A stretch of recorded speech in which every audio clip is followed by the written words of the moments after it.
What if everything you knew about one of history's most famous sieges was wrong? New research reveals shocking truths about the Roman siege of Masada.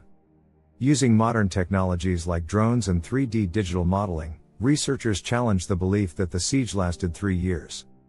Led by Dr. Guy Stiebel, the team used high-resolution data to create detailed 3D models of Masada and its surroundings.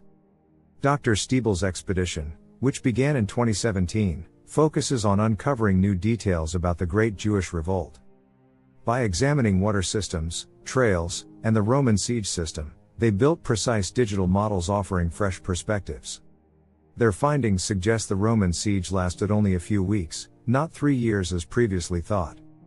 Dr. Ashkenazi explains that the construction of the siege system, including 8 camps and a stone wall, took about 2 weeks. The myth of a lengthy siege has been a key element in Israel's cultural memory, but the new research shows a swift Roman victory. This discovery invites deeper questions about the Romans' efforts to seize a seemingly unimportant fortress. The research at Masada represents the convergence of modern science and archaeology, uncovering the truth behind history's mysteries.